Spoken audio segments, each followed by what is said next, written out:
Hey guys, look what I got. How do you work this thing?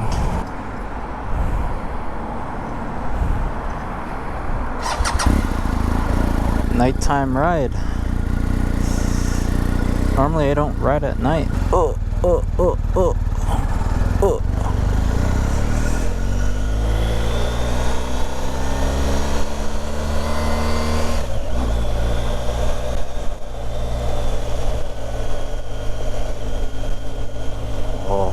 I'm not used to this.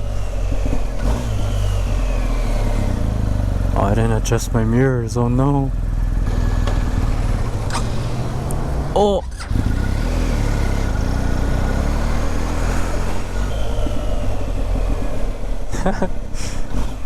Oh my god. It pops. Alright, my number one goal is to not drop this bike. Oh my god, I'm not used to this. Oh, I'm gonna crash.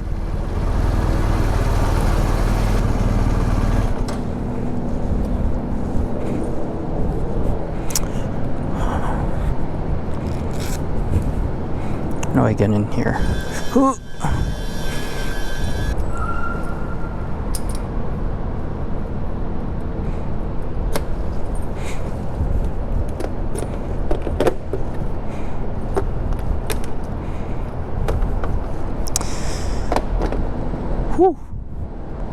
It's beautiful. Basically today, after work, or left work a little bit early to go pick this up. First impressions, I'm not used to the high seat height, and I'm not used to the position of the handlebars. It's like a little difficult for me to turn from a stop. Yeah, I think because of the seat height, I'm like cramping out so much. It pops when I stop. Or it pops when I let off the throttle. Oh! Oh my god. Guys, do I even know how to ride a bike? Stalling all over the place. Can't turn from a stop. Man, look at this display though. Pretty nice. And I need to go to the freeway and open her up though. There are so many buttons on this thing. Alright friends, maybe I should talk about a topic. Ooh, I can talk about why I bought another bike. So my current bike is a Ninja 400. It's really light, pretty small. And this bike is a R1250GS, which is a big bike and quite a bit heavier. The Ninja 400 is about 370 pounds, and this one is about 550 pounds right now. And I'm planning on adding some accessories to it, like a top case. So that would probably go up to, more than 550 pounds.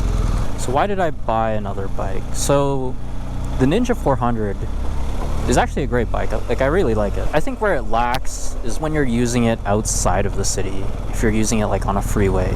It's really light, so you get blown around kind of easily. It doesn't have that much power. It doesn't have good touring features like cruise control, heated grips. Suspension is not as good as this thing. Really the reason I bought this was just for like more like touring stuff. As well, I like the idea of going off-road. Because with this bike you can go off-road. So the main reasons I wanted this bike were more long distance oriented as well as off-road.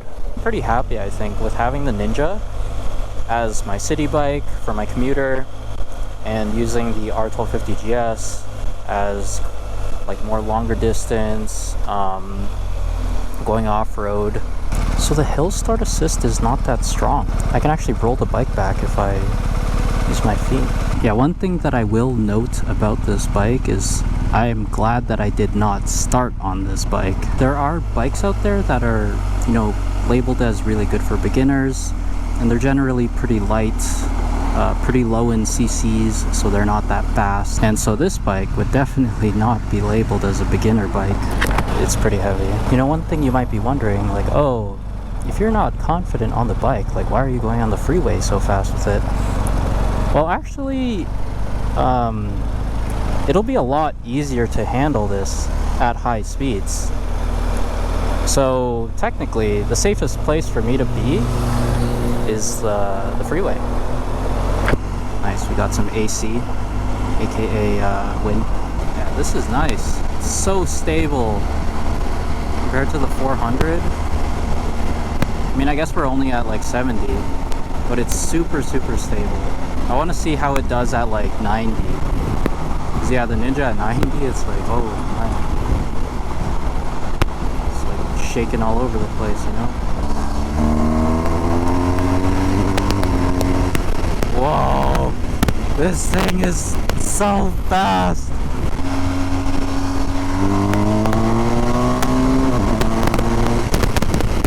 Alright. We get it.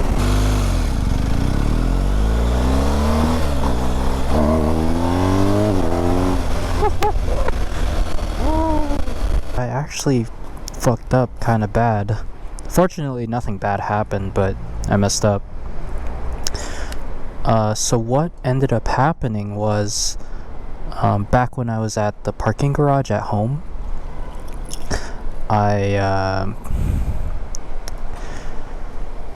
had put in the key in the side of the bike in order to take out the seat, because I wanted to see if I could fit my disc lock under the seat, but it didn't fit. So, you know, I put the seat back on, I put the disc lock in my backpack, and what ended up happening was I rode off with the key sticking out the side of the bike.